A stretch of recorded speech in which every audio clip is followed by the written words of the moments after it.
tal? Muy buenas noches. Gracias por acompañarnos en Debate 22. Nos acompaña la doctora Susana López Cherretón. Ella es investigadora biomédica de la UNAM.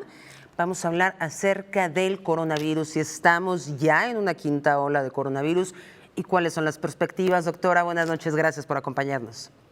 Hola, ¿qué tal? Buenas noches. Para empezar, ¿ya estamos en la quinta ola de coronavirus en México? Pues lo que tenemos es un aumento de casos, ¿no? Quizás no se le quiere llamar ola para no crear malas impresiones, pero la realidad es que estamos empezando a subir después de haber tenido un tiempo muy calmado. Ayer ya tuvimos más de 13,000 casos reportados y bueno, eso quiere decir que estamos en un nuevo pico epidémico. ¿Qué podemos hacer? Porque, por ejemplo, la mayor parte de la población está vacunada con 3 o 4 vacunas. ¿Por qué están subiendo los contagios? La inmunidad está bajando, las vacunas no están siendo eficientes para las nuevas cepas. ¿Qué es lo que está sucediendo? La realidad es que siempre hemos sabido y siempre hemos dicho que las vacunas protegen contra enfermedad severa y muerte, pero no protegen contra los contagios. Son vacunas que nos protegen hacia estas complicaciones terribles que causa la enfermedad, pero no previenen, ninguna de ellas previene de enfermedad grave. Y lo que es cierto es que con este avance de las variantes que hemos tenido también ha disminuido un poco su eficacia. Lo que tenemos que hacer es cuidarnos. O sea, no podemos bajar la guardia. Es clarísimo que a pesar de estar vacunados no nos podemos ir a vivir la vida como la vivíamos antes. Esa es la realidad. ¿Y cree que en algún momento podemos regresar a esa vida que conocíamos antes? Pues la verdad es que no sé, yo creo que o sea, vamos como desde la tercera ola pensando que ya acabamos, ¿no? Y sin embargo, el problema es que todavía hay muchísimas personas en el mundo no vacunadas y muchas personas que no se cuidan y que a pesar de no cursar una enfermedad grave, contagian a otras personas y eso permite que el virus se replique. Y mientras más se replica el virus en la población, más variantes tenemos, más chance tiene el virus de hacer variantes y por eso estamos teniendo estos repuntes. Vemos situaciones contradictorias. Por ejemplo, vemos China que tiene prácticamente cerrada la población donde hay algún brote de contagio. Lo mismo está pasando en Hong Kong, no abren sus fronteras, están muy limitados. La gente cuando llega ya tiene que hacer pues un periodo de cuarentena de 6 días y si están contagiados los llevan a unas instalaciones especiales donde los tienen aislados. Y vemos casos como los de Europa, por ejemplo España, que la gente ya no utiliza el cubrebocas en los transportes. A lo mejor usted puede estar en el aeropuerto y todos andan sin cubreboca. ¿Cuál de las dos situaciones cree que sería la óptima frente a lo que estamos viviendo? Son distintas las situaciones, en parte porque en China, a pesar de los pesares, en China no vacunaron suficientemente bien a las personas, sobre todo los mayores, que son los más susceptibles. Fue la población que menos se vacunó. Entonces ahora están enfrentando esta epidemia como nosotros la tuvimos hace 2 años. Mucha de la gente que se enferma es gente mayor que tiene muchas complicaciones. Entonces esta cerrazón es en parte por el sistema político en el que pueden hacer esta cerrazón y en parte porque no se vacunaron el suficiente número de personas. Hong Kong es un caso similar. Ahora, depende un poco del país. Vamos a ver cómo le va a España con esta filosofía, pero podríamos decir que estamos igual que España nosotros. En realidad, yo veo que la gente ya en muchos lados ya no usa cubrebocas, ¿no? Yo creo que podemos tomar una actitud en la que nos cuidemos nosotros con cubrebocas en lugares cerrados, en lugares públicos, cuando estamos con más personas y evitemos ir a lugares muy concurridos en ambientes cerrados. Creo que esa es una fácil manera de prevenirnos. Si subimos a transporte público, cubrebocas, eso nos protege. Y la higiene de manos, si vamos en transporte público, mantener la higiene de manos y el cubrebocas creo que no es mucho trabajo y podemos prevenir la amplificación del virus, digamos. La apertura a eventos masivos como conciertos que ya se están dando, estas grandes concentraciones de personas en el Zócalo de la Ciudad de México, pero también en toda clase de conciertos, eventos, teatro, cine. Ahí sí que veo que es muy difícil. Llevamos 2 años de un cansancio tremendo, ¿no? De que no podemos hacer nada, pero también creo que reuniones en lugares cerrados todavía son focos de contagio muy seguros. O sea, hacer una reunión en el Zócalo en el que estamos al aire libre, si no estamos muy pegadas a las personas, no es tan grave. Pero estar en lugares cines cerrados, por ejemplo, en los que no hay ventilación natural, creo que yo no lo recomendaría todavía porque todavía hay focos de infección muy importantes. En la situación que ha sido tan polémica en México, lo de las vacunas para los menores, para los niños, ya se abrió este registro. ¿Vamos tarde? ¿Lo estamos haciendo bien? ¿Cuál es su perspectiva? Yo creo que vamos tarde, pero vamos bien. O sea, en realidad fue lento el proceso de conseguir las vacunas, porque de hecho desde marzo ya había una aprobación para que se vacunaran los menores de 5 a 11 años, pero no se habían conseguido las vacunas. Eso es lo que retrasó el proceso en realidad. Pero bueno, ya empezamos y eso es una buenísima noticia, ¿no? Estados Unidos, ¿qué es lo que está sucediendo en Estados Unidos que pues fue el país más golpeado por el coronavirus, tanto en contagios como en número de muertos?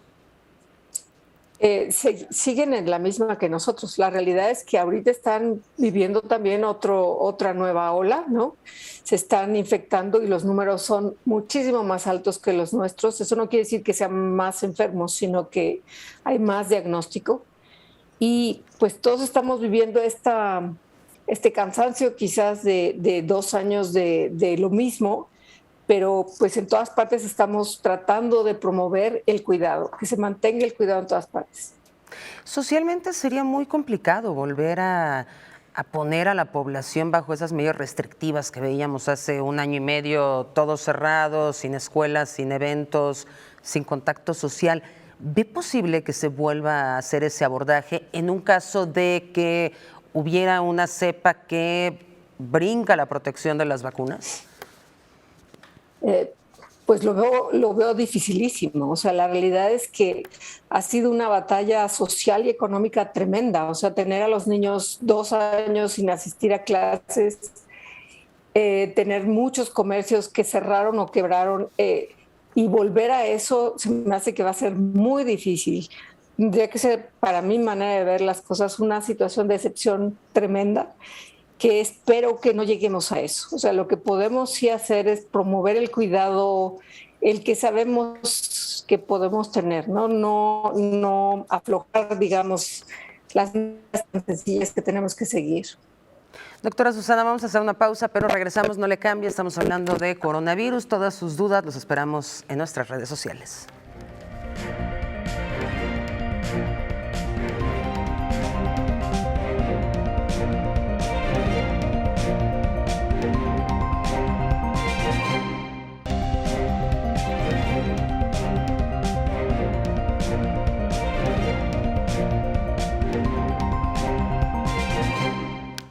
Estamos de regreso en Debate 22 con la doctora Susana López Charretón. Ella es investigadora biomédica de la UNAM. Doctora Susana, ¿hay alguna forma de saber si el virus se está debilitando o que cause menos muertes es a consecuencia de la inmunización masiva? Es justamente el mensaje que nos deja lo que estamos viendo. Las vacunas funcionan y funcionan muy bien.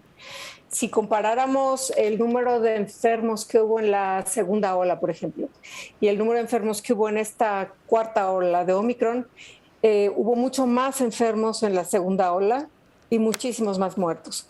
Y en la cuarta ola, en la que ya pasamos casi todos por vacuna, ha habido un gran número de enfermos. Muchísimos de nuestros cercanos se contagiaron, como ustedes lo sabrán, pero el número de defunciones y de enfermos intubados, etcétera, disminuyó. No quiero decir que desapareció, pero disminuyó mucho. Entonces, el mensaje global es que las vacunas están haciendo una buena parte de la protección.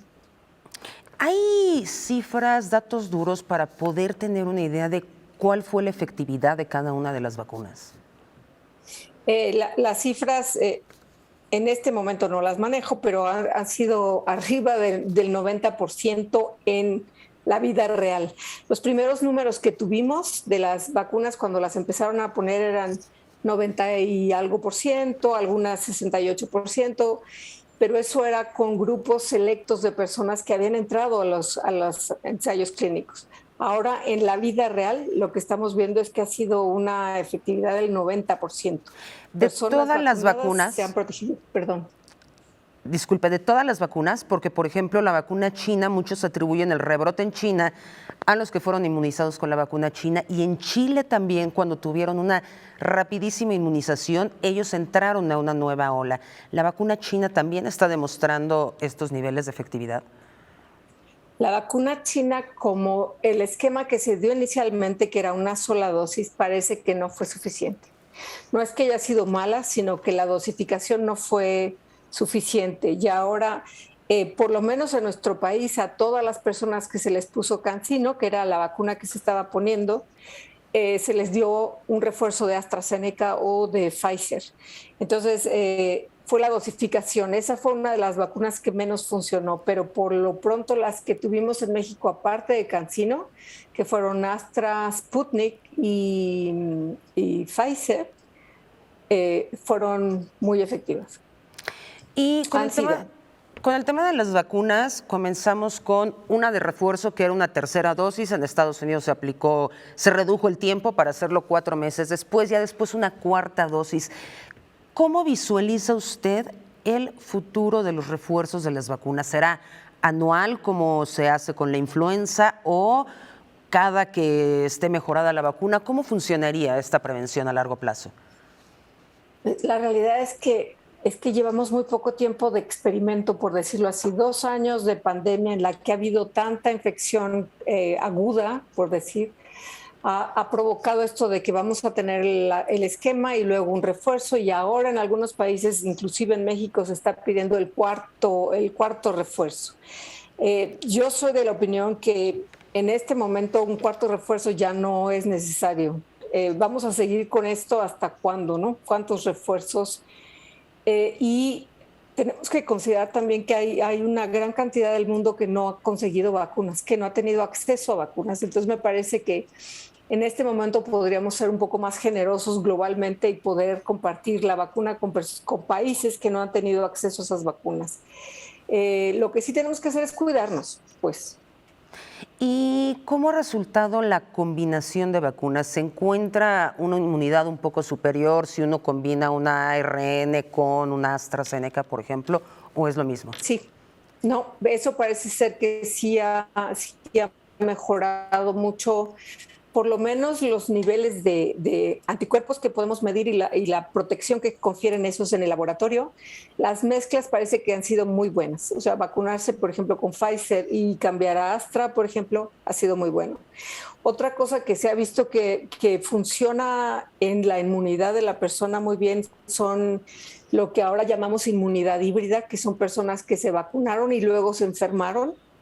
Se monta una respuesta superior, pero el costo de enfermarse no vale la pena, ¿no? O sea, no estoy recomendando nada, solo estoy diciendo que lo que se ve en el laboratorio es que la inmunización natural también ha ayudado. ¿Cuánto tiempo se puede contar con la seguridad de tener los anticuerpos hasta arriba? ¿Es verdad que después de ciertos meses baja o después de un periodo la inmunidad desaparece? Mira, o sea, tenemos dos bracitos de la inmunidad. Uno es los anticuerpos, que es lo que podemos medir muy fácil en el laboratorio, cuántos anticuerpos tienes, pero por otro lado, cuando tienes una vacuna, despiertas una respuesta que se llama la respuesta celular, que son células del sistema inmune que atacan de una manera diferente al virus. Esas son difíciles de medir, pero esas son las que menos están debilitándose. Entonces, cuando oímos que bajan los anticuerpos, no es tan grave, porque tenemos el refuerzo de la respuesta celular que es mucho más robusta, y esa no parece que esté bajando tanto. Esa podemos decir que prevalece en el tiempo. Así es, así es. ¿Y la inmunidad que otorgan las vacunas contra la inmunidad natural que otorga la enfermedad, hay algún comparativo? No creo que tengamos ese dato ahorita porque a medida que se han ido haciendo los estudios, las personas que se enfermaron primero se vacunaron. Entonces tenemos ya muy revueltas las poblaciones. No pudimos haber dejado a los que se enfermaron sin vacunar, ¿no? Entonces los estudios de este tipo de poblaciones han sido diferentes. Sabemos que los que se enfermaron y se vacunaron tienen muy buena respuesta. Lo que no sabemos es qué pasaría si solo te enfermas, pero no creo que te haya ido bien ni que te vaya muy bien. Para cerrar este tema de las vacunas, la vacuna rusa, la Sputnik V, dio pues mucho de qué hablar. Algunos decían que no funcionaba, otros decían que no la querían porque no estaba reconocida por la OMS. ¿Cuál han sido los datos duros que se tiene acerca de la eficacia de Sputnik? La vacuna Sputnik estaba hecha, la inicial, estaba hecha con un esquema de 2 vacunas. La primera, pues, y la segunda, que era diferente a la primera, era un poco diferente. Y ese esquema se publicó y se autorizó en muchos lugares como una muy efectiva vacuna. Entiendo que el problema es que la producción de la segunda dosis, que es diferente, tuvo problemas y entonces no pudieron continuar con ese esquema. Y entonces en muchas partes del mundo empezó a haber la duda de qué íbamos a hacer si no teníamos digamos que el complemento del esquema. Y por eso ha habido muchos problemas con la Sputnik, además de los políticos que ahora nadie quiere nada con Rusia, ¿no? O sea, en parte. Claro. Vamos a hacer una pausa. Muchas gracias, doctora Susana López Charretón. Ya regresamos. Sus dudas en nuestras redes sociales. Muchas gracias y buenas noches. Hasta luego.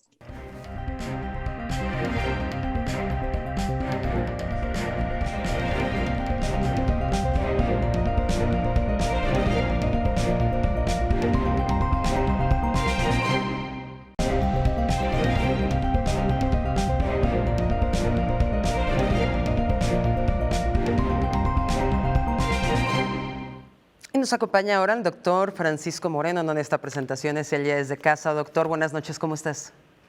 Buenas noches, Kimberly. Un gusto estar contigo y con tu auditorio. Al contrario, el honor es nuestro. Estamos viendo una quinta ola. ¿Cómo estás viendo a los pacientes en este momento? ¿Tienes muchos más ingresos, más enfermos? ¿Cómo está la situación?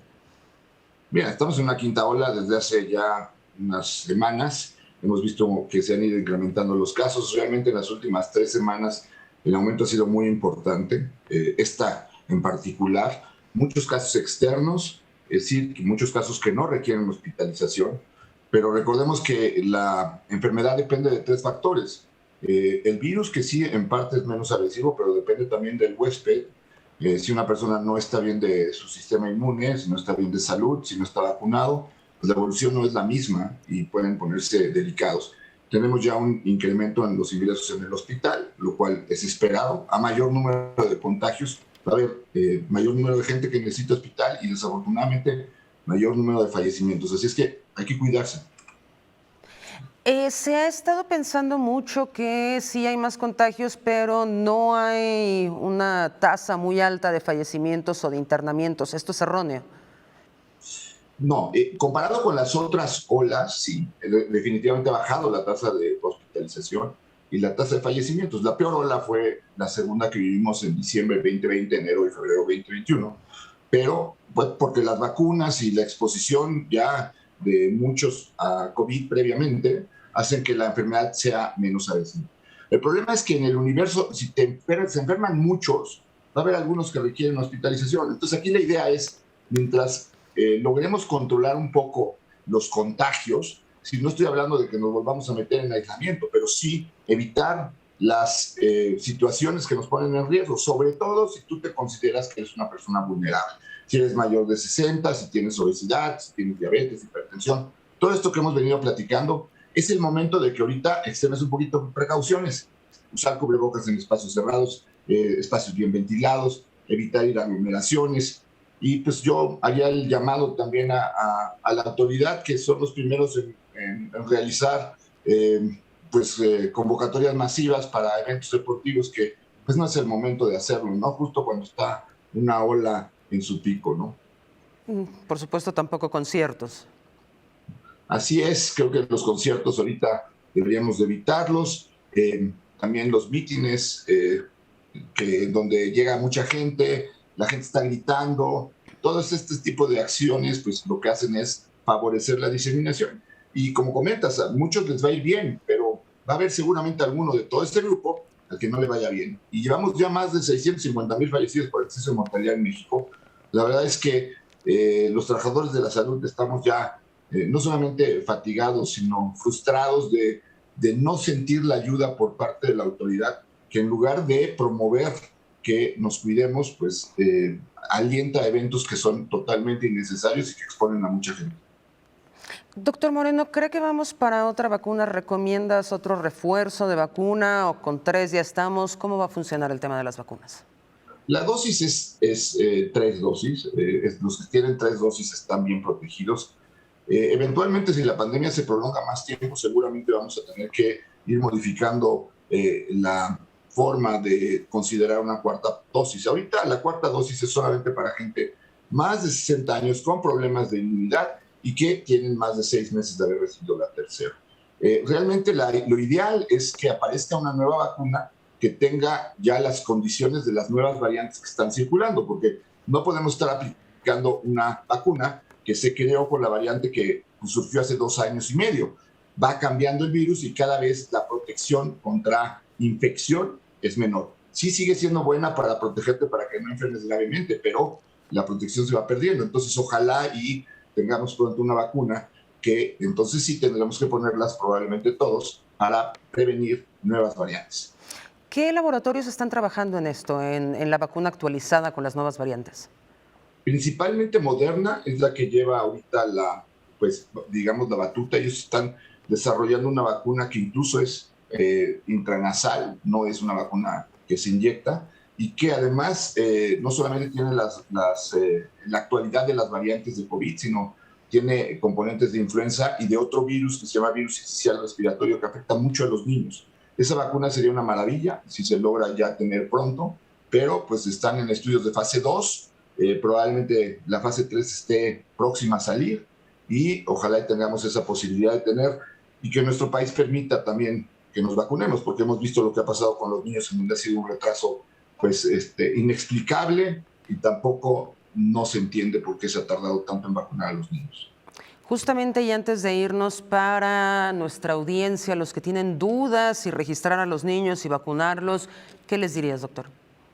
Ya, les diría 3 cosas. Uno, desafortunadamente los niños también se enferman, los niños también pueden llegar al hospital.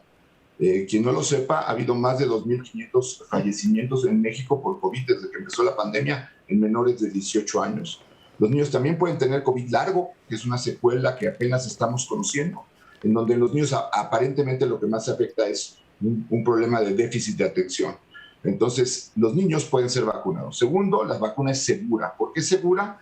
Porque llevan la única ventaja de que México se haya tardado tanto en empezar a vacunar a los niños. Conocemos ya la experiencia de los países que sí lo hicieron. Se han puesto ya millones de dosis en niños. Los resultados han sido muy buenos. Y tercero, de esa manera también ayudamos a que el mayor porcentaje de población mexicana esté vacunada con un esquema completo. Ahorita solamente el 61% de la población mexicana está vacunado, es decir, 39% no. Y por eso los picos que tenemos en estas nuevas olas en donde empieza a haber diseminación, hay gente que no tiene protección y empieza a haber contagios. Ha habido muchos niños en esta última ola, escuelas completas en donde han tenido que cerrar salones, etcétera, porque el contagio ha sido muy importante en los niños. ¿Todavía sigue siendo real esto que comentábamos hace algunos meses y lo comentamos contigo, este riesgo de una cepa que no le sirva para nada a la protección de las vacunas existentes? Pues sí, mientras la pandemia no se logre llevar a números bajos, en donde realmente estemos teniendo pocos contagios y prácticamente nada de fallecimientos, no existe o no se puede decir que no exista el riesgo de que aparezca una variante que sea nueva, que tenga mutaciones que le hiciera no solamente que no funcionara la vacuna, sino también la inmunidad previa. Y entonces sí, estaríamos como estábamos en finales del 2019, principios del 2020, con un virus nuevo. Ojalá y esto no suceda, pero pues mientras haya contagios en el mundo, pues existe el potencial riesgo de que esto aparezca. Y el exhorto de siempre, a cuidarnos. Doctor Francisco Moreno, muchísimas gracias como siempre por haber despejado nuestras dudas y estar aquí en Canal 22 con nuestro auditorio. Gracias, Kimberly. Buenas noches y a seguirse cuidando. Muchísimas gracias, ya lo escucharon, está también en nosotros, cuidémonos, todas sus dudas se las respondemos en redes sociales. Gracias por habernos acompañado, ya viene Pantalla de Cristal.